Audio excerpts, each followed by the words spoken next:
இந்த கடவுள் இருக்கார். உங்களை சுற்றி சுற்றி தான் அவர் இருக்கார். தூண்லையும் இருக்கார், துரும்புலையும் இருக்கார். நீங்கள் என்னென்ன பண்ணுறீங்களோ அதையெல்லாம் அவர் பார்த்துட்ருக்காரு. அப்படி தான் நம்ம கேட்டிருக்கோம், அப்படி தான் கேட்டு வளர்ந்துருக்கோம், அப்படி தான் இப்போவும் நினச்சிட்ருக்கோம். அது உண்மை கூட தான். இப்போ நான் உங்களுக்கு ஒரு உதாரணம் சொல்கிறேன். அதாவது என்னோடய வாழ்க்கையில், இல்லைன்னா நான் கடந்து போன பாதைகளில், இல்லைன்னா என்னோடய வாழ்க்கை அனுபவங்களில் நான் பார்த்த சில விஷயங்களை சொல்கிறேன்.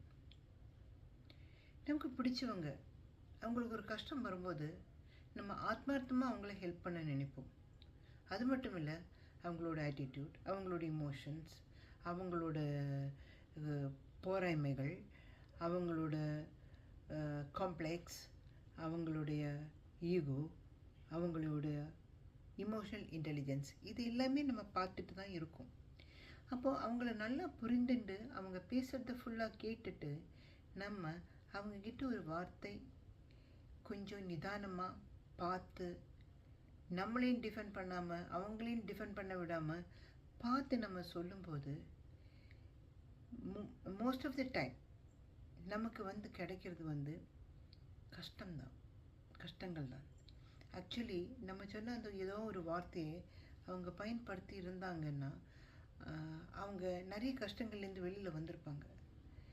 அது மட்டும் இல்லை, நிறைய ஆப்பர்ச்சுனிட்டி, நிறைய கம்ஃபர்ட் லெவல், நிறைய எல்லாமே இருந்துட்டும் அவங்க கஷ்டப்படும்போது, அவங்க கஷ்டப்பட வேண்டிய அவசியம் இல்லை, கூட இருக்கிறவங்களும் அவங்களுக்கு ரொம்ப வேண்டியவங்க தான் அப்படின்னு அவங்க உணர்ந்து அந்த சிச்சுவேஷன்ஸை, இருக்கிற கம்ஃபர்ட் லெவலை நல்லபடியாக அதை யூஸ் பண்ணி அவங்களுக்கு தேவைப்பட்டதை நிம்மதியாக பண்ணினாலே போதும், அவங்க ஜெயித்துருவாங்க.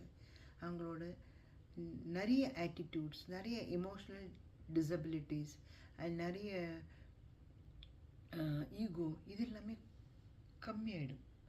ஆனால் அது பண்ண மாட்டாங்க.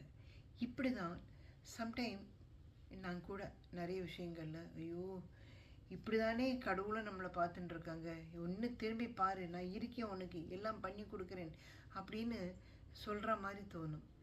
அப்படி நம்ம வீட்டுக்குள்ளேயே நிறைய கடவுளாக வாழ்ந்துட்டுருக்கிற எத்தனையோ மனிதர்கள் இருக்காங்க. ஆனால் நம்ம யாரும் அவங்கள திரும்பி கூட பார்க்க மாட்டோம், அவங்க சொன்ன பேச்சு கூட கேட்க மாட்டோம். நம்மளாக போய் குழியில் விழுந்து நம்மளாக கஷ்டப்படுவோம். அதுலேருந்து கஷ்டப்படுறோமே, அதுலேருந்து வெளியில் வரணுமேனும் யோசிக்க மாட்டாங்க. இருக்கிறவங்களெல்லாம் குறை சொல்லிவிட்டு அந்த கடவுளாக இருக்கிறவரையும் குறை சொல்லிட்டு போயிட்டே இருப்பாங்க, இல்லைங்களா?